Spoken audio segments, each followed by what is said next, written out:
Ladies and gentlemen, can you believe it? It is already that time of the year once again.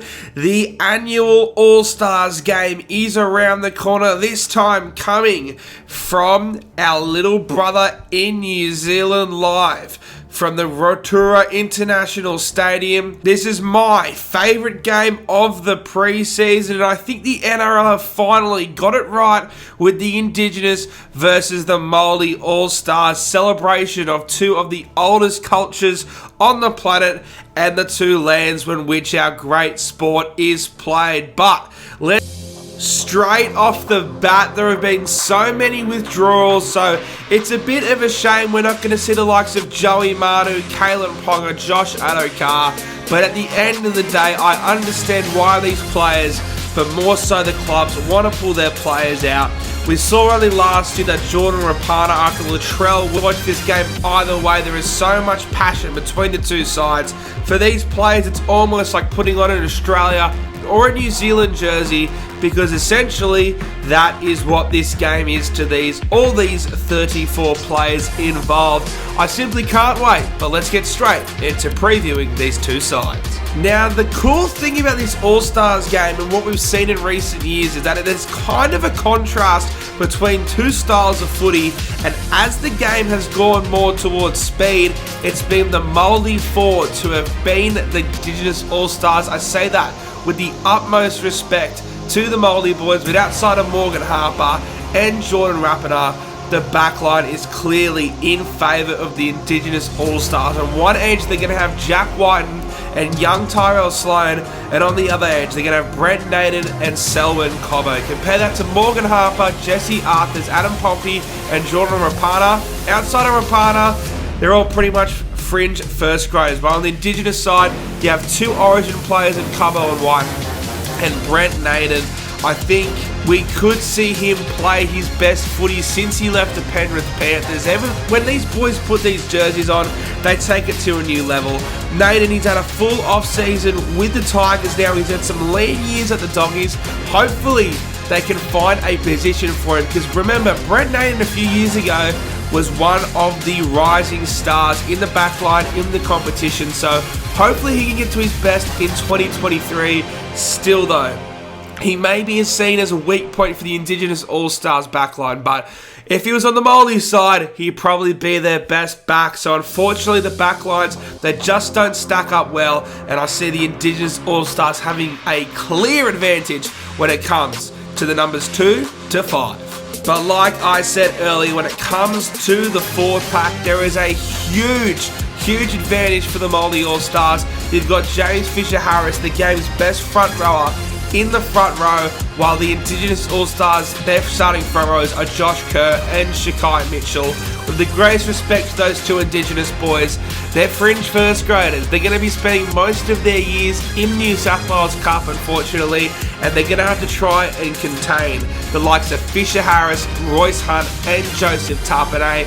There's a case to be made that both the Fish and Taps are the two best forwards in the competition at the moment, and Joseph Tapine may be the best All-Stars player of all time. A couple of man of matches to his name now, and even in the back row, Britton Nakora and Jordan Ricky versus Tyrell Fuimaono, who can be a solid player for the Dragons off the bench, but also Tyrone Peachy is a size and a skill advantage, a huge one for the Maori All-Stars. The Indigenous number 9, Kieran Mosley, have no idea who he is. Hopefully he's a starting hooker, because maybe an actual hooker, because maybe then he could maybe get an advantage, because the Maori All-Stars are going to be playing Corey Hadawara-Naira in the number 9 jersey. So maybe the Maori side, and there is no beating around the bush. This is by far the biggest advantage in this matchup, and I think it's the one that decides the game. The Indigenous All-Stars have Latrell Mitchell, arguably a top 3 fullback, Cody Walker, the top 3 number 6, and the reigning Dally M medalist. You compare that to Paul Turner, Zach Tucker-Clay, and Hayes Perham, who has seemingly taken the fullback position off Jake Averillo. So maybe there's something special about that young kid, but there's just no comparison. We sort of talked about the number 9s earlier. Kieran Mosley versus Hadawara-Naira. Depending on the sort of player Mosley is, if he actually is a number 9, then that could be an advantage, but I'd probably still lean to Hatuiranara just because I actually have seen him play first grade, and he is probably a first grade at any NRL club. But when you have the reigning Dally medalist hooking up with one of the best 1-2 punchers in the NRL, Latrell Mitchell and Cody Walker, and to think that they're probably going to have Jack Whiten and Tyrell Sloan running down that left edge, I can see that causing all sorts of headaches for the Maori All-Stars, especially if they have Tyrone Peachy out there defending on that right edge. So it's a bit boring, and I know that the Maori All-Stars have proven every year, really, I think they've been the underdog, and their forward pack has played absolutely out of their skin. But I just think that they've had guys like Jerome Hughes, Dylan Walker, Joey Manu, and Kalen Ponga in the past that can sort of match him in the spine.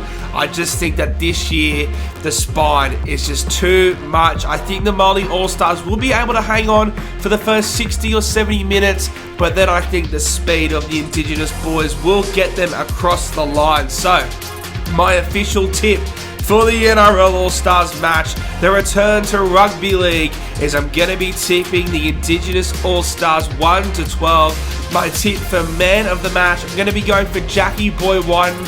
A good return. I think he's going to get plenty of service from Latrell Mitchell and Cody Walker. And if he's going up against the likes of Tyrone Peachy, and with the greatest respect, probably either Pompey or Arthurs, I give him a huge advantage there. So I'm going to be going Jack Whiten for the man of the match.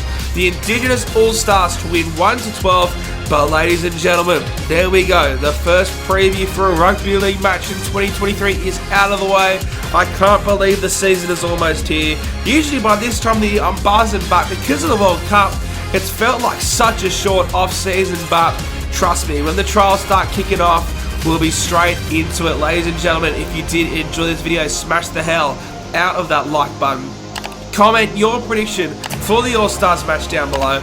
And of course, subscribe to the channel. You don't want to be the footy fan going into 2023 who isn't subscribed to Paddy G. So make sure you smash that button because it's free. You don't even have to put down a cheeky sports bet number.